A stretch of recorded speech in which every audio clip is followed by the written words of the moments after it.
les comités d'entreprise ont deux budgets, un qui est fixé par la loi, l'autre pas. Est-ce que vous pouvez nous éclairer sur ces deux budgets et à combien ils sont égaux et comment on s'en sert? Oui, bien sûr. Alors, effectivement, il y a deux budgets. Un pour le fonctionnement qui représente 0,2% de la masse salariale de l'entreprise. Alors, sur ça aussi, il y a des nouveautés. Brut. Oui. Brut. Donc, 0,2% avec une utilisation bien distincte. Donc, pour faire fonctionner le CE, pour se faire former, pour avoir recours à des experts, pour communiquer, s'informer, se former. S'informer, se former, c'est vraiment recours aux experts, les conseils, la documentation, de matériel éventuellement, les frais de déplacement, voilà, vraiment tout ce qui fait fonctionner le CE. Et de l'autre côté, le budget des activités sociales, qui est celui que nous connaissons le plus souvent parce qu'on n'en a jamais assez. Et celui-là, pour le coup, n'a pas de pourcentage prédéfini. Donc vraiment, c'est très variable d'une entreprise à une autre. Celui-là, on n'en a jamais assez, mais quelquefois, on n'en a pas du tout. Parce qu'il peut être égal à zéro. Effectivement, il peut arriver qu'il n'y en ait pas du tout. Si l'employeur n'a jamais fait d'activité sociale au sein de l'entreprise et qu'il n'est pas du tout à même de négocier, il se peut qu'il n'y en ait pas du tout. Et même dans ce cas-là, on ne peut pas prendre celui du fonctionnement pour faire des activités sociales. Donc ça veut dire qu'on n'ouvre pas un compte en banque, on ne met pas les deux chèques dessus et puis on s'en sert comme on veut.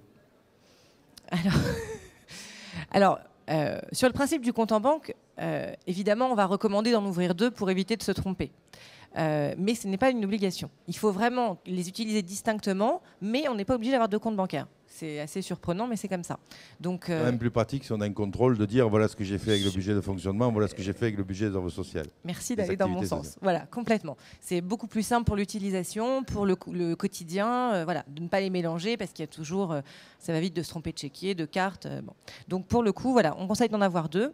Mais pour le budget des activités sociales, vraiment, c'est très variable. C'est un pourcentage de masse salariale alors qui se calcule en fonction de ce qu'il y avait au début dans l'entreprise. Enfin, oui, c'est ça, la moyenne des 3 dernières années, c'est ce qui a été fait. Des 3 années avant la création du CE. Donc, voilà. Donc on fait la moyenne et puis ça ne peut pas être inférieur. Ça ne peut pas être inférieur. Alors il faut aussi ramener ça en pourcentage. C'est un peu plus complexe que ça. Voilà. Et donc, une fois qu'on a déterminé ce pourcentage, il sera appliqué chaque année. Donc celui-là, il peut être négocié qu'à la hausse, pas à la baisse. Oui. Et le budget de fonctionnement, que pour le fonctionnement. S'il en reste en fin d'année, on le garde. On le garde pour le fonctionnement. On le garde pour le fonctionnement et au cas où il y aurait un pépin et où on a besoin d'argent, exactement. C'est pas parce qu'il en reste en fin d'année qu'on doit le jeter. Alors non seulement on le jette pas, non seulement on l'utilise pas pour le social, mais en tant qu'expert comptable, on a tendance à être prudent et effectivement, on invite les CE à faire attention à ce budget justement pour qu'en cas de pépin, il en ait suffisamment pour pouvoir se défendre, pour pouvoir agir et pas être bloqué. Voilà. S'il vous faut d'urgence constater que votre employeur est en train de vider l'usine pendant que vous êtes en congé, ce qui est arrivé dans une entreprise dans la Somme, si vous avez vidé votre budget de fonctionnement, vous n'aurez jamais les moyens de payer l'huissier pour faire les constats. Donc le budget de fonctionnement, c'est quelque chose de précieux, on n'en a jamais assez.